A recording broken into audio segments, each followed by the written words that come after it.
예수를 믿음으로 하나님의 사랑을 받는 성도 여러분, 그리고 오늘 이 사랑을 받으려고 예배의 자리에 함께 나오신 이웃 여러분, 우리는 요즘 계속해서 예수님의 마지막 발자취를 따라가고 있습니다.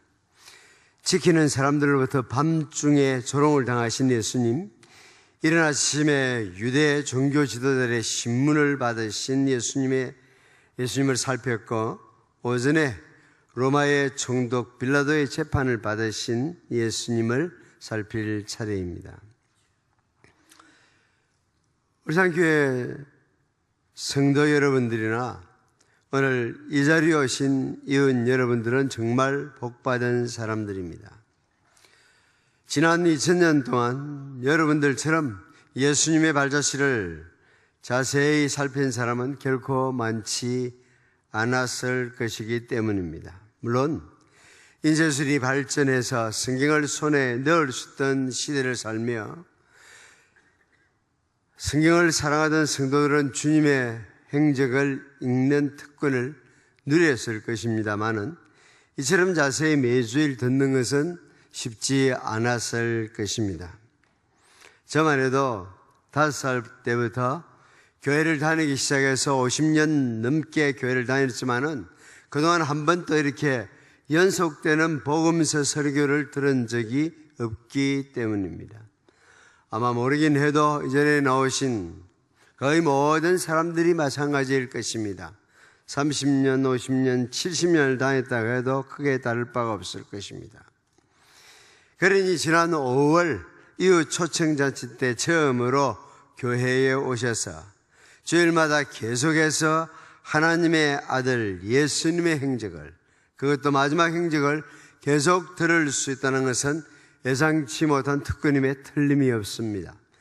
예수님의 이야기의 가장 하이라이트는 그의 마지막 순환당하심에 있기 때문입니다. 오늘부터 우리가 살필 누가복음 23장은 순환의 절정인 십자가의 고난이 기록된 장입니다.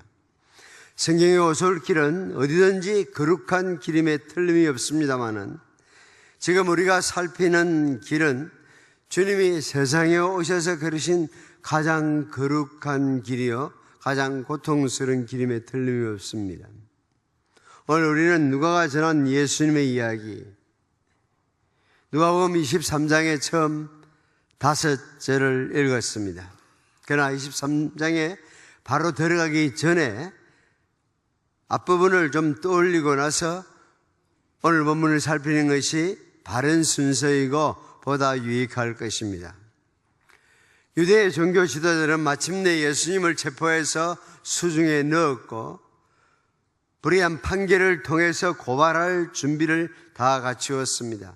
하지만 예수님을 제거하기 위해서 마지막 넘어야 하는 장애물이 남아 있습니다. 이미 유대인의 종교법정은 예수님의 정직한 고백을 근거로 하나님을 모독하는 자로 정죄했지만은 실제로 죽일 수 있는 권한을 갖고 있지 못했습니다. 로마의 법정에서 총독이 판결하지 않고서는 사형을 처할 수 없었기 때문입니다. 예수를 죽이려고 하는 일은 이미 오래전부터 기획된 일이기는 합니다. 일찍이 6장부터 분위기가 심상치 않습니다. 예수께서 안식일에 병을 고친다는 사실 때문에 그들의 노기가 가득하여 예수를 어떻게 할까 하고 서로 의논하니라고 음모의 시작을 기록하고 있습니다. 그로부터 바리새인과 율법 교사들이 노골적인 적의를 드러내고 있었습니다. 예수께서 그들의 위선을 사람들 앞에서 적나라하게 지적했기 때문입니다. 요즘 같으면 명예훼손죄에 걸릴 만한 지적을 주저하지 않았기 때문입니다. 사실인지 모르긴 해도 제가 들은 대로는 명예훼손이라는 건 그렇다면서요. 도둑놈 보고도 도둑놈이라고 공중 앞에서 이야기하면 그 명예훼손에 걸린다 그러는데, 아마 그런 차원에서 따지면 예수님은 정말 공중 앞에서 그들의 죄를 노골적으로 지적을 했습니다. 거기서 나오실 때에 서기관과 바리새인들이 거세게 달라들어 여러 가지 일을 따져 묻고 그 입에서 나오는 말을 책잡고자 노리고 있더라. 누가복음 11장 마지막 부분입니다. 그 입에서 나오는 말을 책잡아 죽이고 싶은 마음은 꿀떡 같았지만은 그를 따르는 백성들이 항상 문제였습니다. 그래서 밤중에 비밀리에 체포하고 날이 새기가 무섭게 유대인의 공회에는 사형을 선고했지만은 사형은 로마의 허락을 받지 않고는 집행할 수 없었습니다. 그래서 유대의 지도자들은 이제 예수를 빌라도에게 끌고, 일절이 말한 대로 예수를 빌라도에게 끌고 갑니다. 필요한 실탄을 다 챙겼다고 생각한 사내들인 회원들은 이제 예수님을 로마의 정의에 넘기기 위해서 로마의 법정에 때를 지어서 몰려갔습니다. 그 후에 그들 모두가 예수를 빌라도에게 끌고 가서 고발하기 시작했다. 메시지 승인입니다. 만약에 예수를 처형하지 않으면은 당신이 로마의 행정 책임자로서, 호민관으로서, 총독으로서 앞날이 밝지 못하다는 위협을 은근히 담은 고발장을 접수시킴으로써 유대의 지도자들과 총독 사이의 밀당은 이제 본격적으로 시작합니다. 유대의 지도자들은 반드시 죽여야 하는 신성 모독죄를 범한 예수를 자기들이 어떻게 할 수 없다는 것을 알고는 총독에게 모두 달려간 것입니다. 물론 그날은 재판이나 심리가 열리는 날이 아닌데도 그를 빌라도에게 끌고 가서 고발하기 시작했습니다. 빌라도 앞에서 재판은 그 모양새로서는 특별한 것은 아닙니다. 누가의 기록은 당시에 세 단계의 절차를 밟는 로마의 재판 방식을 보여주고 있습니다. 먼저 고발이 있고, 다음에는 신문 절차가 있고, 마지막에는 판결을 하는 세 단계입니다. 그들이 고발을 들어보십시오. 예수를 제거하기 위한 복잡하고도 치밀한 고도의 계산을 하고 고발합니다. 항목은 세 가지입니다. 그들은 말했다. 우리가 보니 이 사람은 우리의 법과 질서를 허물고 황제께 세금을 바치는 것을 방해하고 스스로 메시아 왕이라고 말했습니다.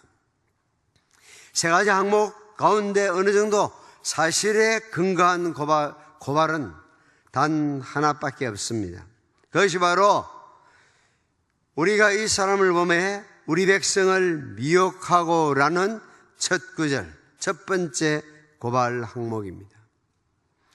메시지 성경에는 이 사람은 우리의 법과 질서를 허물고 우리의 법과, 우리 유대인의 법과 질서를 허물고 그런 이야기입니다. 말하자면 유대인의 법과 정치적인 관점에서 볼 때는 우리가 이 사람을 보매 우리 백성을 미혹하고 라고 하는 것이나 이 사람은 우리의 법과 질서를 허물고 하는 것은 어느 정도 근거가 있습니다. 이 고발을 잘 살펴보면 두 가지 사실이 드러납니다. 첫째로 유대 지도자들은 예수를 무시하고 있다는 사실을 눈치챌 수 있습니다. 그러다 보니 예수의 이름을 부르지 않고 경멸적인 용어 이 사람이라고 지칭하고 있습니다. 그것은 당시의 백성들의 평가와는 아주 동떨어진 정서입니다. 물론 함정을 파놓고 유인하기 위한 접근이었습니다마는 들어보십시오. 선생님이여 우리가 아노니 당신은 바로 말씀하시고 가르치시며 사람을 외모로 취하지 아니하시고 오직 진리로서 하나님의 도를 가르치시나이다 하는 것이 일반적인 정서에 부합한 평가입니다. 둘째로 유대 지도자들은 예수를 유대 전통과 사회를 위협하는 인물로 간주하고 있다는 사실입니다. 그가 유대 백성을 미혹하는 그들의 법과 질서를 허무는 자로 취급하고 있습니다. 하지만 예수께서는 오히려 당대 유대 사회를 향해서 믿음이 없고 패역한 세대여라고 안타까워하고 있습니다.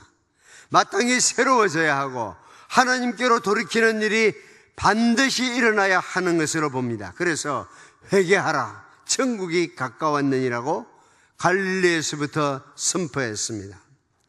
사랑하는 성도 여러분, 여러분은 세상을 그리고 자신을 어떻게 보고 있습니까? 우리 시대의 특징은 노골적인 편향적 사고를 하는 것입니다만은 그래도 세상을 어떻게 바라보시며 자신을 어떻게 여기십니까? 저는 지난주 초 안성에 가서 총회 교육원 모임을 2박 3일 가졌습니다. 마지막 날 아침 식사를 하는데 다른 테이블에 앉은 목사님 한 분의 목소리가 워낙 유별나게 커서 제 귀에까지 들렸습니다. 그분은 84세 된 은퇴 목사로서 그동안 10년 동안 이 해외 동포 목회와 교육 정책 회비에 한 번도 빠진 적이 없는 객언생이었습니다. 미국에서 목회를 하셨고 반평생 넘게 미국에 살다가 귀국하셔서 지금 기장군 근처 바닷가에서 아마 노후를 보내고 계시는 것 같습니다. 큰 소리로 말하는 내용은 한국이 너무 살기 좋다는 거예요. 반평생 이상 미국에서 살다가 은퇴하고 여생을 지금 한국에서 보내고 계신 분입니다. 그분은 구체적인 사실을 열거하면서 한국이 얼마나 살기 좋은 곳이며 복지가 잘 되어 있는지, 내년에는 기장군청으로부터 자기도 장수상을 받게 된다고 아주 기뻐하고 있더라고요. 반면 누가 어떻게 가르쳤는지 우리 초등학교 아이들은 자기가 태어나 살고 있는 나라를 비참한 나라로 여기며 대한민국에 태어난 것을 불행으로 여기고 있다니까 얼마나 대조적입니까? 세상을 넓게 바라보면은 오늘 대한민국에 사는 것 감사의 제목 되어야 합니다. 물론 정치가 잘 된다고 칭송하지는 않습니다. 저는 한때는 노무현을 찍고 그 다스리는 5년 동안 정말 마음이 많이 아팠는데, 이번에도 내가 찍은 그 대통령이 그렇게 못할지 누가 알았습니까? 정말 이래가지고는 임기 다 채울 건지 요즘 와서는 갑자기 걱정이 돼요. 그래서 답답해 하다가 가만 생각하니까 박근혜 대통령 문제가 아니더라고요. 정근도 목사 문제더라고요. 대한민국 성도들 문제더라고요. 높은 자리에 있는 사람들을 위하여 기도하라고 했는데 내 감기 걸렸을 때보다도 기도하지는 않습니다. 내 손자 두드러기 난 것보다 기도하지 않습니다.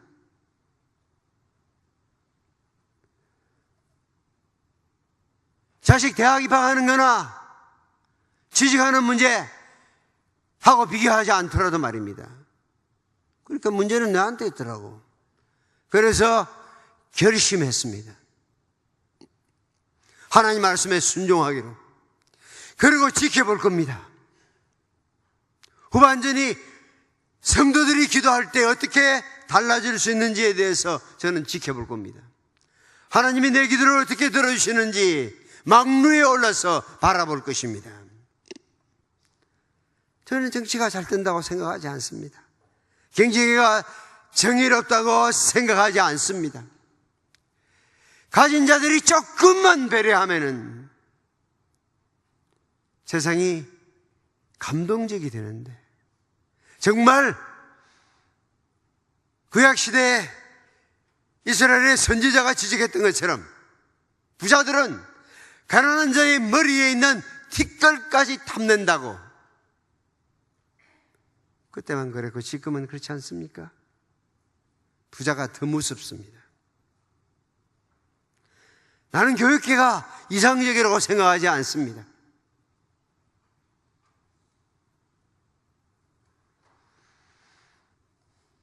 제 둘째 아들은 한국 와서 초등학교 4학년 입학해서부터 시작해서 늘 입만 열었다 하면 이 땅의 아이들이 불쌍하다고. 자기가 4년 동안 공부했던 그 땅과 비교해 볼 때 이 땅의 아이들이 너무 불쌍하다고. 그래서 소신 지원해가지고 서울대학교 교육학과에 들어갔습니다. 중학교 때부터 고민했어요. 일선 행정가가 되어야 될 것인지, 아니면 일선 교사가 되어야 될 것인지.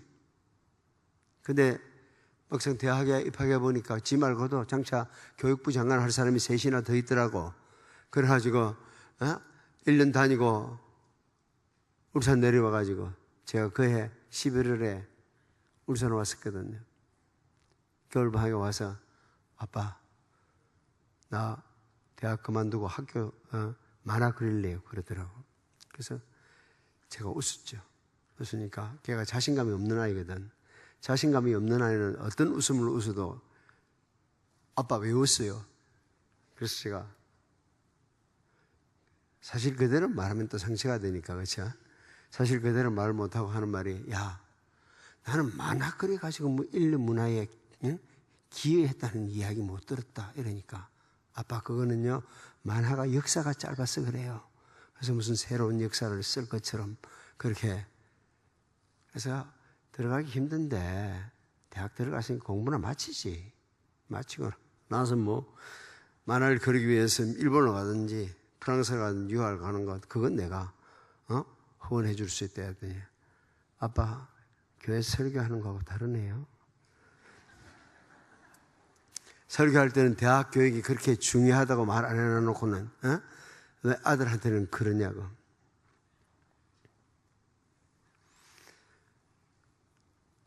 그런데 대학 다니면서 두 학기를 휴학을 하고 미술학원을 가고 만화학원을 가가지고 공부를 하는데 만화학원 선생님들도 그래요. 야, 우리 어깨에도 가방끈 긴 사람이 필요하다. 너 좋은 대학 들어갔으니까 그냥 졸업이나 좀 하지. 그러다가 군에 갔다 오더니 그러더라고요. 아버님 효도 차원에서 졸업은 해드리겠습니다. 그래서 효도 차원에서 졸업을 했기 때문에 장가를 갈 수 있었습니다. 여러분 아시죠? 직장 없는 남자에게 시집 올리자는 대한민국에 없다는 사실을. 그래서 우리가 수입해서 다 쓰고 있지 않습니까? 어쨌거나 이 땅의 아이들이 그의 화두였는데 작년부터 이렇게 생각이 좀 바뀌었어요. 이제 세상을 넓게 바라보니까 이 땅의 아이들도 교육 환경 가슴 아프지만은 저 땅의 아이들은 더 비참하다는 것을 동남아와 아프리카에 있는 아이들을 생각하니까 정말 그들을 위해서 헌신하고 싶은 생각을 이전에는 잘 나가는 기업이나 정부의 후원을 받는 사역을 원했지만은 그게 옳은 것 같지 않습니다. 나를 아는 주변에 있는 사람들 말하자면 소액 투자자의 후원을 받아가지고 사역을 하고 싶습니다.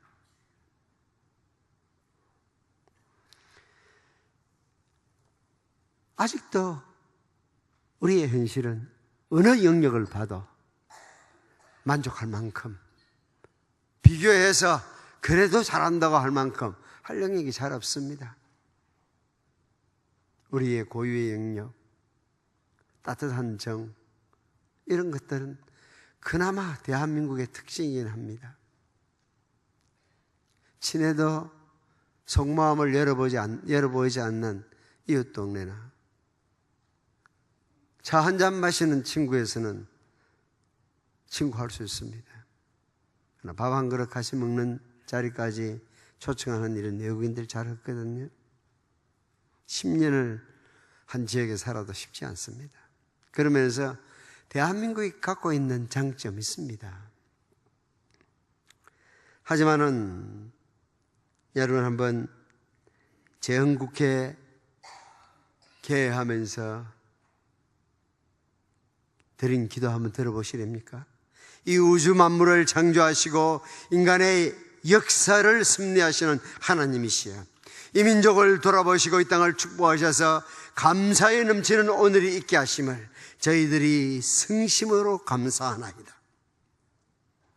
역사의 첫걸음을 걷는 오늘 우리의 환희와 우리의 감격 넘치는 이 민족의 기쁨을 다 하나님께 영광과 감사를 올리나이다 하고, 그들은 그 어수선한 시작을 하면서도 지금보다는 훨씬 더 열악한 상황 속에서도 민족이 독립을 했다는, 범법을 만든다는 그 자리에 자신들이 있게 된 것을 그처럼 마음 다해서 뜨겁게 감사하고 있습니다. 그때 감사를 생각하면, 환경을 가지고 말하면 우린 10배, 100배, 1000배 감사할 수 있는 상황에 와 있습니다. 사랑하는 성도 여러분, 이웃 여러분, 지금뿐 아니라 그때도 사법적인 판단 위에 정치적인 판단 밑바닥에는 자기 개인이나 집단의 이익이 도사리고 있었습니다. 그래서 주님은 세상을 가리켜서 불의한 세상이라고, 불의한이라는 형용사를 써서 세상의 성격을 규정했던 것입니다.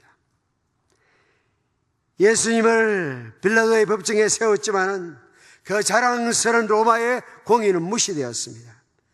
그래서 2000년 동안 기독교인들은 공의를 집행하지 않았던 그의 이름을 넣어서 신앙을 고백하고 있습니다. 법적 책임을 진 본디오 빌라도에게 고난을 받아 십자가에 못 박혀 죽으시고라고 고백하고 있습니다. 물론 그 실제적인 책임 유대인 지도자들에게 있었습니다. 그들은 계속해서 예수께서 백성을 미혹하는 자라고 주장합니다. 그들의 소리가 이길 때까지 계속할 것입니다. 사랑하는 성도 여러분, 그리고 이웃 여러분, 세상은 본질적으로 변한 적이 없습니다. 2000년 전 세상이 불의한 세상이라고 하면은 21세기 세상은 공의로운 세상입니까? 역시 불의한 세상입니다. 오늘 여러분은 그동안 한 번도 살펴본 적이 없는 예수님의 이야기를 자세히 살핀 셈입니다. 혹시 생각해본다고 한들 구체적인 생각을 언제 해봤겠습니까? 막연 생각했을 것입니다. 지금 여러분이 방문자로서 예수님에 대해서 알고자 하든지, 아니면은 이미 예수님에 대한 신앙을 고백하고 믿고 계신 분이든지, 둘 중에 하나일 겁니다. 믿으려고 하는 분이든 믿고 계시든 예수님은 역사적인 예수, 시간과 공간 속에 서 있는 분이라는 거 아셔야 합니다.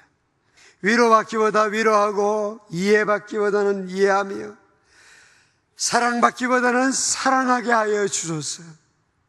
우리는 줌으로써 받고 용서받으며 용서함으로써 용서받으며 자기를 버리고 죽음으로써 영생을 얻기 때문입니다.